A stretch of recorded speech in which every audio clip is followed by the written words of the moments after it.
Ball across to Dylan. Now he double in flight. Oh, what a start! Ooh, into the net. She does it again. Yes, and Magdeburg are the champions of Europe. Come up with something here. She has a game. Across the keeper. What a comeback!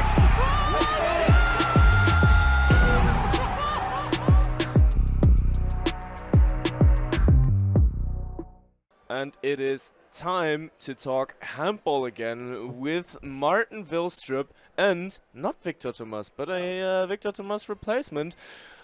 Yes. Shall I say in a close area coming to age, or would I disrespect some of you then? Oh no. Yeah, I'm the older one, so I have to be here, and Victor is just in bed, and I hope he's getting well soon. Yeah, I hope so too, because the reason why Victor isn't here is that he's not at 100% right now. He just caught some kind of flu or something like that. He will use the rest day tomorrow to be back at full strength, but the guy that is at home in Denmark will be hoping that he's not at full strength. Martin, nice that you are here today, and we are looking forward to Victor not being at 100% because there will be a paddle match on Saturday. Yeah, the first thing that came to my mind was that Victor is already coming up with excuses, to postpone the match, and I don't know if you guys can hear me or not, but it seems like okay. Yeah, it seems like Victor want to postpone the match, and I can totally understand it, because it's pretty frightful to play against you and me. So I would just say that one of us would be pretty terrifying, but us combined, that's one hell of a duo. There will be a lot of singing, a lot of bad paddle playing, but a lot of singing on the court as well, that is for sure. And we will get answers. We will get answers eventually. But answers is a good topic, actually, because we have answers. Cologne is... No, not Cologne is closed, but the main round, Group 1 is closed. Hamburg is closed.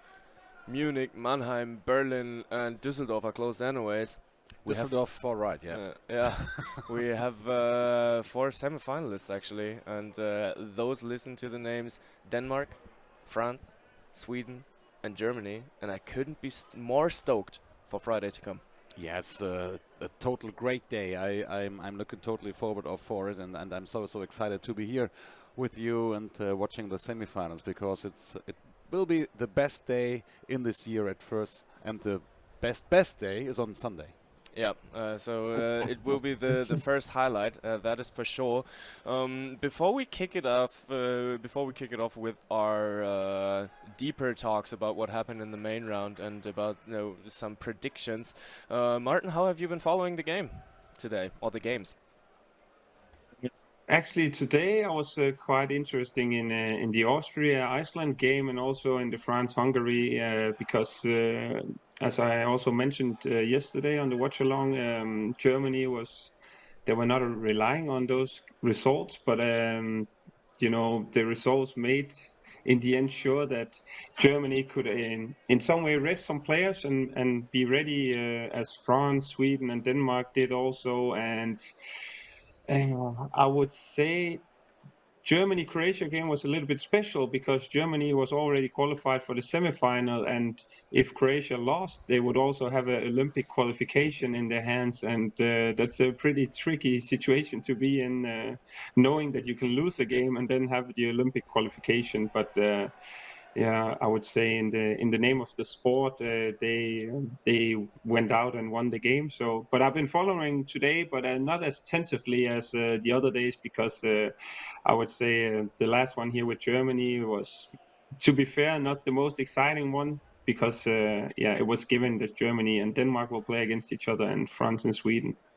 Yeah, and I was actually a little bit sad about that. Of course, I'm a German, I'm keeping the German flag up, I'm not making a secret out of that. And I am happy that Germany made it through to the semifinal, not just through German glasses, but from the perspective of a guy that loves a good atmosphere in a sports stadium, because this German national team actually united the whole nation behind them. And I want to feel that on the final weekend. I want to see everybody exploding, but I highly disagree with the way that they qualified for this, for this semifinal, because there was no decision to be made for Germany today. They could rest their players, and it was no tension at all today. And I would have loved to see some. Yeah, it was like yesterday when Denmark and Sweden rest most of the big players for them. But for me, I was looking forward today because I hoped that Austria would win against Iceland and also Hungary, make it a little bit closer against France. But at the end, Germany is in the semifinals. We didn't have this action we expected in this evening, but I'm very happy that they are here. So we think that the audience will explode on Friday in the match against Denmark. Today it was a little bit quiet at the end when we are playing against Croatia, and the most of the spectators were just freaking out when Kuzmanovic made his 22 saves. So I'm looking forward for Friday, and I hope that the Köln Arena will flew up the floor or something like this. Yeah, we'll blow up the roof. Blow up the roof. That's for sure. Martin, what you I would want to say? say that France was probably the only team that lived up to the expectation when it came to they beat Hungary. We saw Sweden; they got their ass kicked by the Norwegian guys, and actually they played probably the best game of the tournament without Sander Sargosen. And then Denmark also failed big time against Slovenia. So France is coming into the semifinal with a win as the only team. But on the other hand, from an objective perspective, I actually find it super nice that Germany qualified for the semifinal because of, we want the great atmosphere. And to be honest, I've never been in Cologne before, and being able to watch Germany against Denmark is probably the dream semifinal. If it can't be a final, then I'm super excited. I even already packed my stuff. We're going on Friday morning, and I'm already ready to go. You packed your bag, and what did you take with you? Exactly. I was thinking about making an intro sentence with "I pack my bag." just trauma. It's still down deeper with me, but that's something for our live show, and we will get another last revenge on that. And I am excluding Maik from this game because he betrayed me in each and every way that he could. But yeah, still. Talking about things that happened in the show and talking about that glorious Dominik Kuzmanovic performance today, Simona had him in our Twitch show powered by Trivago, and he actually had quite an interesting statement that can be thought a little further. So he said, when Simona asked if he was sad that they didn't make it to the semis, well, it was a great game tonight, but we didn't deserve the semifinals, actually. Does Germany? I don't know.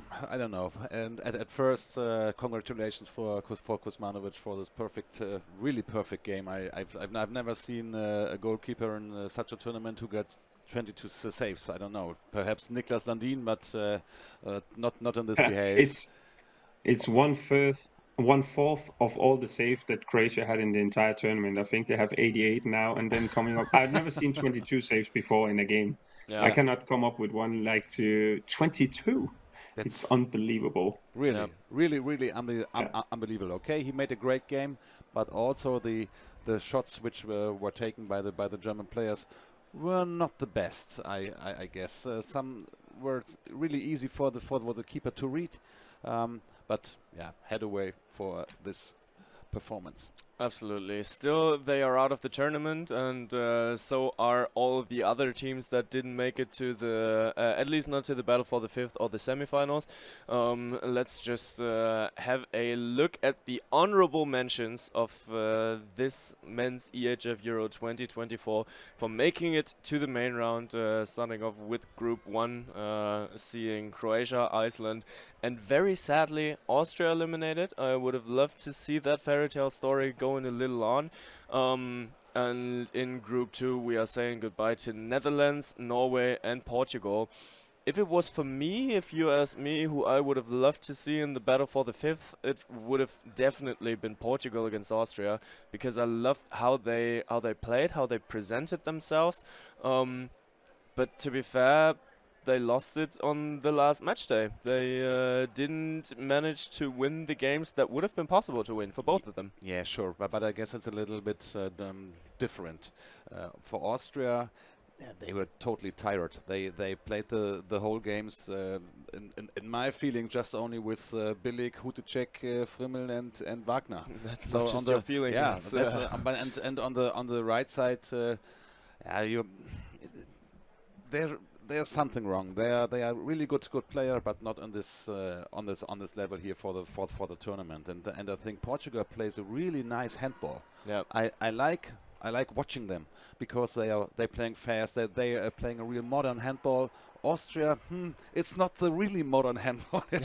It's like the U60 handball. You know, when you're a little bit older, you play slow and try to play with a pivot, but it's successful. So I like them and total respect for Austria, and I really love them to see in the game about the 5th place.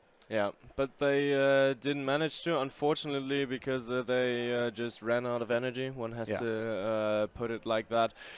It was set to happen because they, as you said, they had a roster of, it felt like it were 9 people on the roster, but they did come to Germany with a little more players than that, but they trusted the ones that they know can play handball. Still, it wasn't enough there, and still honor to their names. They have been presenting themselves in a very, very good manner. But then let's have a look at what is there to happen on Friday. We will see Slovenia and Hungary, who might not have been going into the week thinking, oh well, we will play a game on Friday. To me, it's a little bit of, in the group 1, we spoke about Austria, them making it through. We kind of already, I wouldn't say forgot about, they actually knocked out Spain, which, them making it to the main round, I would say it's a huge surprise. Everyone expected Croatia and Spain to go through, and now they had a battle. And as you said it, we were just waiting for that loss. We said, yeah, they will lose the next game. They cannot keep up with the level they showed so far. And, they had a tendency to play 7 against 6, which they also succeeded with. And then I have to say they also had a goalkeeper. I think today, Mützel, did he have 18 saves or 20. something like that? And 20. That's also unbelievable, and I think he's the goalkeeper with the most saves in the entire tournament so far, without checking it up. And then also Hungary. I predicted Serbia and Iceland to making it through, and here in the last round, these 2 teams had the chance to go to the semifinal. So I think it's quite remarkable. Also, having in mind that Hungary went here without Roland Mikla, and that's to me the best goalkeeper. With all respect for the goalkeepers they had, they've actually been performing at what we could probably expect. They play normally in the Hungarian league, and if you have to mention the teams from the Hungarian league, people would probably say Veszprém and Pick-Szeged, and that's about it. And so I think it's pretty unbelievable. But I actually, in some ways, see Hungary as the small favorites against Slovenia again in the 5th and against 5th and 6th place. So it's going to be tight. And as you said, now it's also about resources and how much energy do you have left, because it's been a tough tournament. And also earlier, I think the referee, in general, referees in the tournament had allowed, hard tackles, physical plays, not dirty plays, but really hard plays, and that also physically tears you up in the long end. Just to back up your words right here, Konstantin Mössl, 81 saves after those 7 matches. That is clear. 9 saves clear, actually, of Andy Wolf in the second spot at 72 saves. You wanted to mention something. It's really, really, really great. When I saw the numbers, 81, it's fantastic. Yeah. But I forget what I wanted to say because you interrupt me. Maybe it was about with the getting hard. Yeah, it was about the referees. Yeah. I agree totally, because at this tournament, when you see the matches in the Champions League or also in the German league, they didn't allow so hardness. Yeah. Also against the line player, when you saw the game for Germany against Hungary, how they attacked Banhidi. Normally, I would say these are 4 or 5, 7 meters generally, but they let it flow, and that's the strength of Hungary. And I'm a little bit surprised that the referees go this line. Yeah.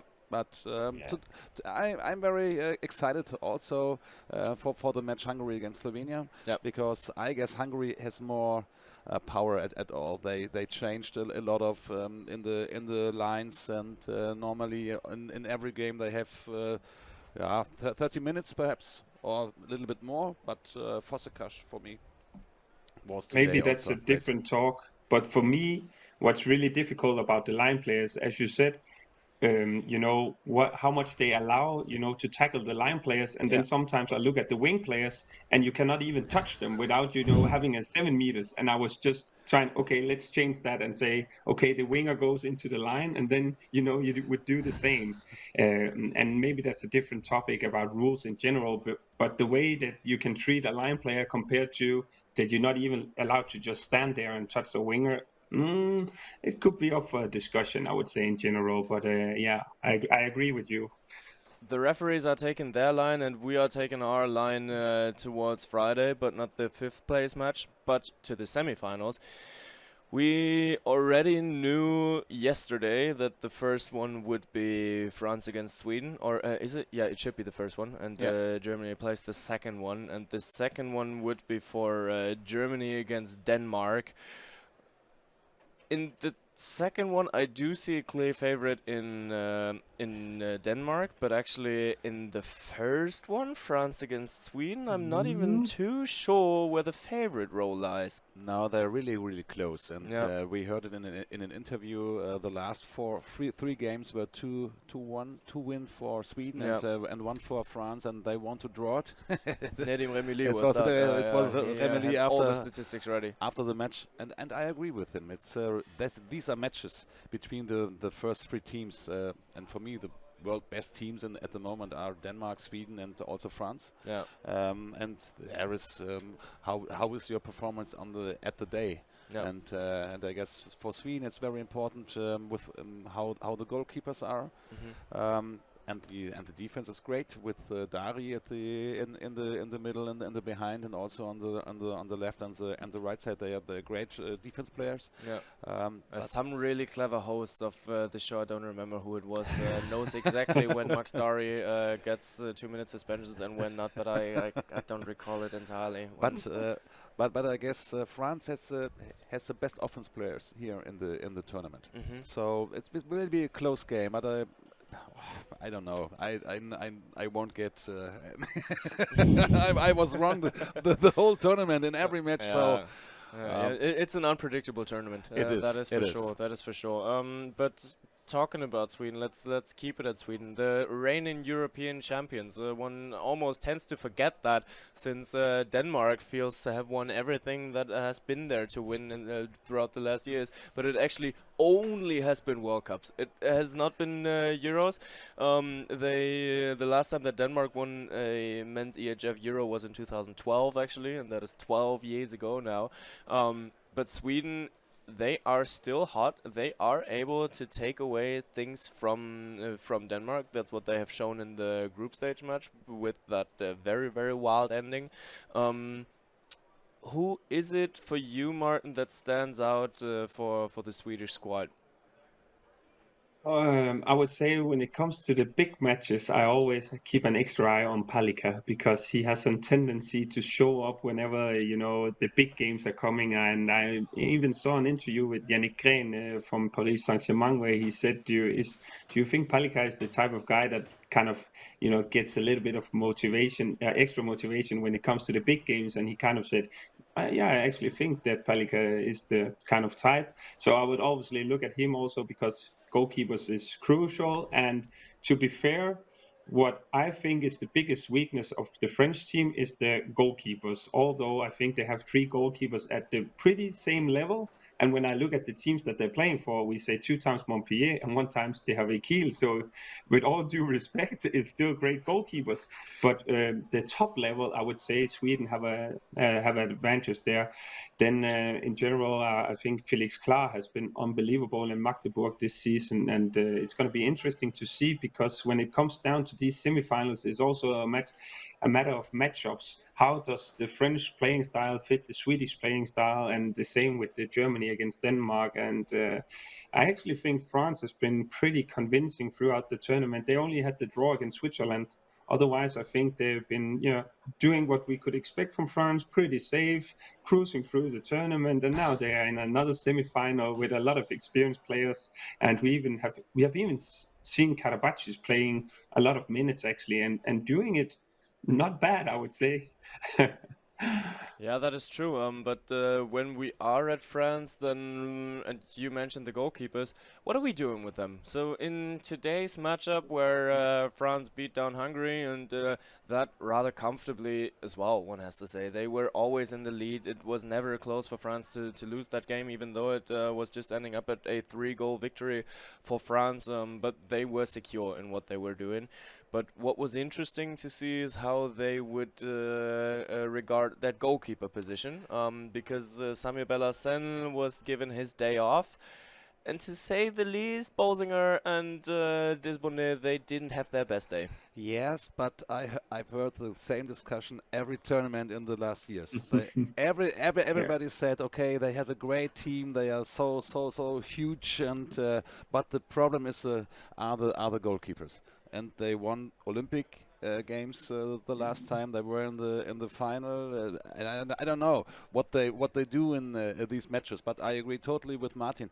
I think Palika is a really great goalkeeper in these big games. Yeah. And if you remember the last European Championship when they beat Denmark in the last minutes, I don't know what he did, but no ball gets into the goal, and he was freaking out the whole time, and he was pushing his team. He was so motivated, and that's the reason why they won with the last 7 meter. So I guess Sweden and France will be possibly the closest game in the semi-finals. I do agree, and then let's head over to the other semi-final. And if we have been talking about the top favorites, then we have to obviously mention Denmark, who are not just hot, they are super hot. They are superior, I would even say, in each and everything they do. Denmark can't be stopped. And we have been having the discussion on the live show, what is even worse for the other teams? Would it be the goalkeepers,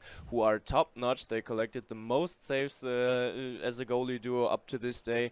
Then, oh well, I'm looking at it right now and I'm just realizing Denmark has 96 saves accumulated by all the goalkeepers. Konstantin Möstl has 81. It's not that much of a difference. It is not that much of a difference between an Austrian goalkeeper and the whole of Denmark in this tournament.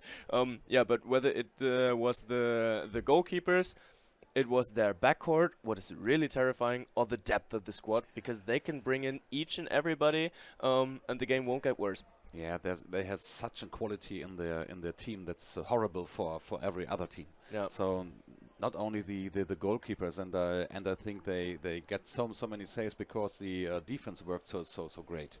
Yeah. They are getting shots from the outside, and they get it because they are so good worker together with the defense.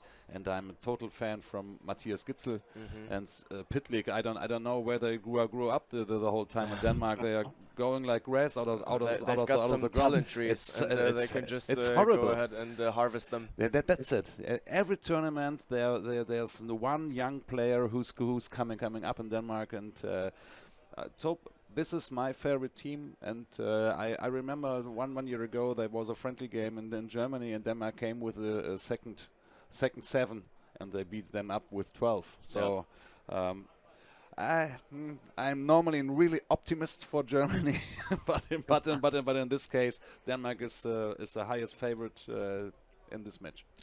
Martin, how happy does you make the name Matthias Gitzel? Well, we've been earlier also discussing great right backs, just in general in the world. And I would say, without a doubt, Matthias Gitzel is up there with Dikamem. And then we could start mentioning all the others, one with Dushabayev, Kai Schmitz, and Omar Ingi. And yeah, the dangerous thing is that I started naming some of them Yahir Omar. So yeah, but Gitzel, yeah, he's obviously super hot. And also, Pytlik. But the thing here is very special is that many of the Danish players, they play in the German league as well. So I don't know if there's going to be something when it comes to preparation that some of the German players know the Danish ones and vice versa, whether it's going to be something like that. But for sure, the one thing that Germany could also benefit from is probably that, okay, not that many have predicted Germany to be in the semifinal. They kind of more hoped for Germany to be there because of the tournament, and also just in general, it would be nice. Denmark, everyone has been saying that it would be a failure if they don't win gold. We even had a commercial here in Denmark, which has been, some of the players have taken huge distance from it, so it's dangerous for me to mention it, but it was a Danish TV channel that made, okay, the rest of the teams, they're only playing for the silver because the gold is already given. So, there's a lot of pressure on the Danish players, and even Sander Samuelsen said it will be a failure if Denmark don't win. And yeah, that thing can be dangerous with the audience and the crowd in Cologne. But yeah, to be fair, I predicted Denmark as the winner, and if you told me before that we could have Germany in the semifinal, I would say okay, fair to that instead of France or for example, Sweden or Spain. So I think they're in a good position without saying it's going to be easy, because I actually think it's going to be tighter than we expect because of this club team where everyone knows everyone. But we are at a stage of the tournament where also how much energy just the players have left, I think was great for all the teams to rest Gitzel, Pytlik, Saustrup, and all these key players so they can be fit for the semifinal. In general, I'm just like super excited, and I'm looking forward to what I expect to be a great handball match, and especially physically. Which I think Germans, they're going to try to beat Matthias Gitzel big time. I'm having a weird feeling in my guts, and it is a hot take at this point. Denmark is not gonna become European champions. I don't know where it's coming from, but I do feel like Denmark isn't gonna make it. I don't know why. They don't feel like to have been tested properly throughout the tournament. They have been playing their game easily. There was just one game that they were on the border of losing, and that was against Sweden. And I do have that weird feeling that this will hunt them down and that this will come back to them. I'm not sure whether it will be against Germany, but they are going to lose at least in the final. The latest in the final. Germany? No, Denmark. Denmark. In handball, everything is possible. When you're going to the final and you're playing against France and Sweden, you cannot be sure to win this game. So for that, the last finals were so close. Yeah. Also Denmark against Sweden, or at the Olympic Games. Every final was really so close, and it was just in the last minutes or in the last seconds, perhaps. Yeah. So I guess Denmark is a favorite. Yes, sure. They have the best players, and I think Gitzel and Pytlik, they are showing every week how good they are also in the German First League, and they know totally what to do against the German defense. Yep. And I guess they are favorites. Yes, sure. But in the final, everything could happen. Also on Friday, when Julian Köster gets the day of his life, he will shoot Denmark at home. So Jan-Marco Fock will kill me when they do this. But we are talking every time before the tournament who will win, and he said, "Oh, they are the Vikings, whoever." And I said, "Yes, perhaps." But this time we are playing in Germany. No, the Vikings will win. So okay, we'll see.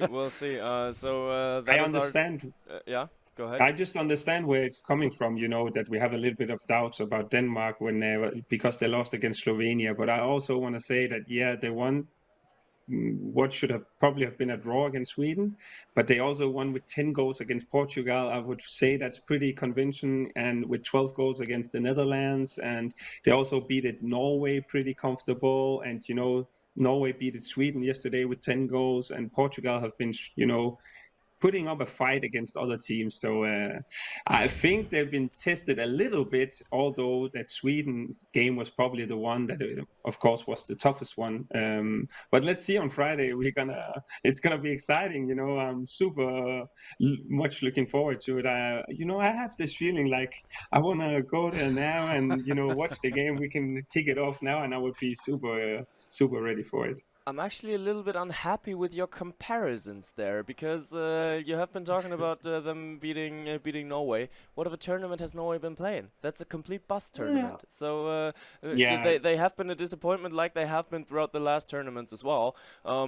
Portugal, sure, they were playing modern handball, as you put it, but still, they were a legitimate dark horse pick. They're not a team to play favorites against the wall. They were playing good for sure. They had their take and their read where they would be a good team to look at, but still not the top notch that we're looking at. And this is exactly what my problem is with Denmark.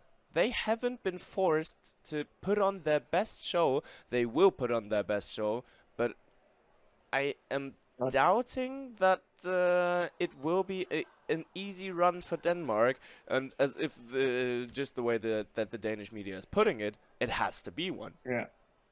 I agree what you're saying regarding the teams, but they also won with 10 goals against Portugal and scored 37 goals. They only conceded 23 against Norway, which I also think is pretty, I would say pretty acceptable for a team like Norway. Sure. And then, winning with 12 goals against Netherlands, I would also say that, which were a team that Sweden, won with 1 goal against.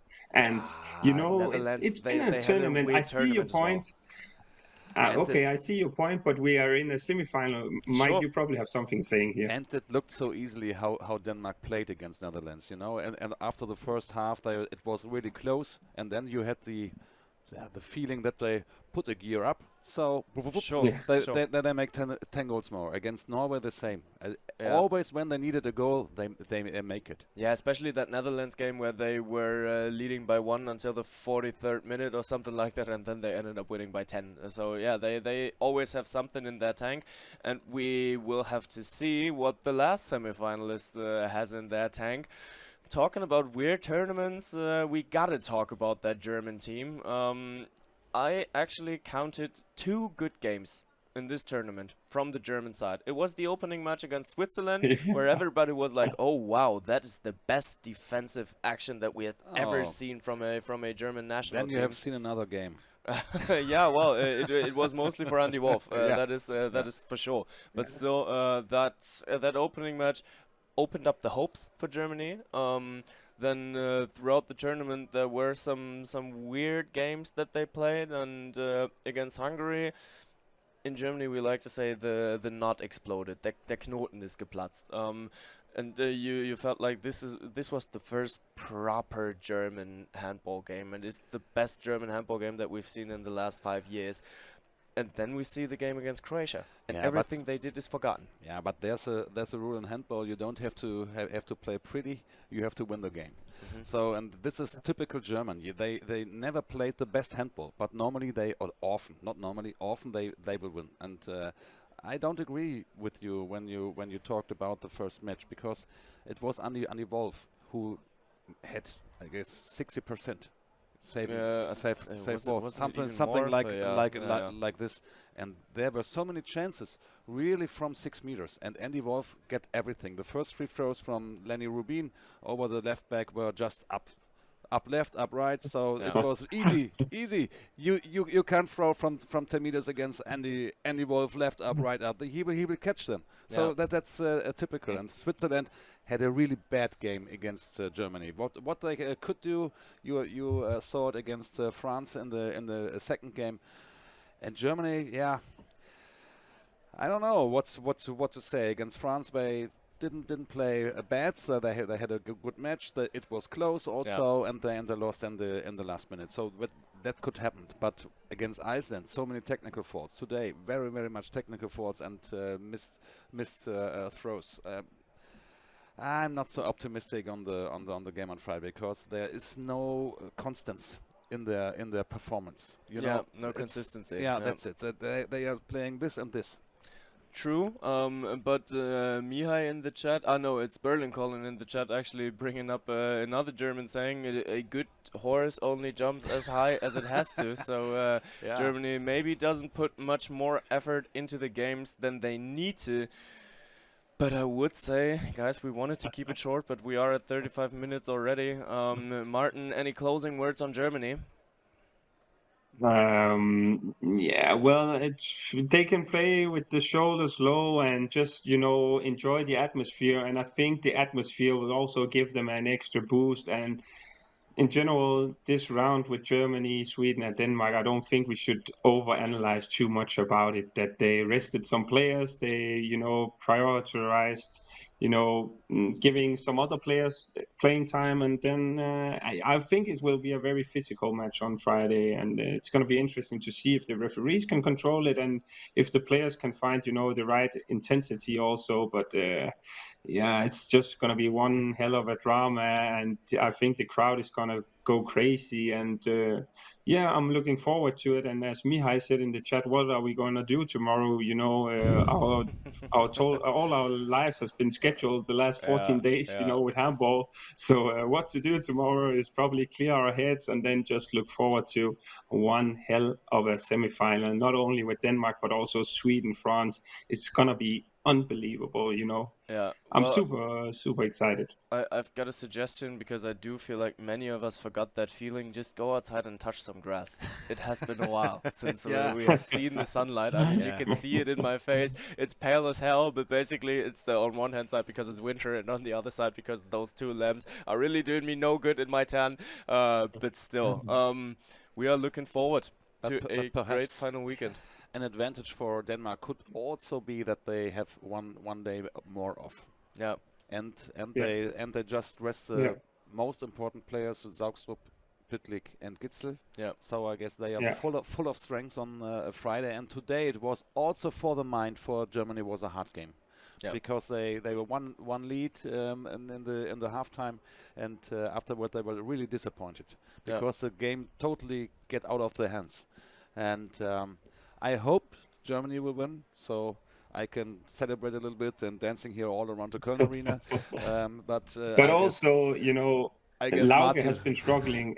Yeah, I will celebrate if Denmark wins. Sorry, guys, but that's the way it is. It's nice, to be a little bit competitive here. But it's going to be interesting because Lauge has been dealing a little bit with his Achilles, and Mikkel Hansen, with the finger. And Mikkel Hansen hasn't been playing that much the last two games. So, we gotta need a great playmaker to put Gisel and Pytlik in situations that they feel comfortable in. But it's me against you guys, and I'm looking forward to it. And hopefully, I will be the one laughing after the semifinal.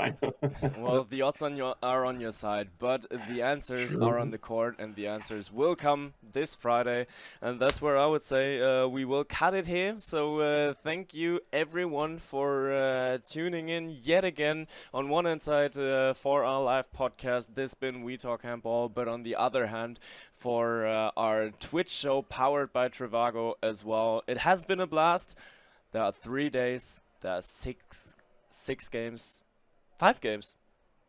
5 games left. 2 on has Sunday, to be 5. Yeah, 3 5. on. Yeah. So there are 3 games, 3 days and 5 games of handball left. That's really a tongue breaker. But still, we will have a look at it closer this week, and we will be back on Friday. I think it will be from 3 p.m. onwards yet again. So guys out there, have a good night. Go outside, touch some grass, and until then, we will see each other again on Friday when it's time to talk handball again. Have a nice trip, Martin. Ball across to Dylan. Now he double in flight. Oh, what a start. Into the net. She does it again.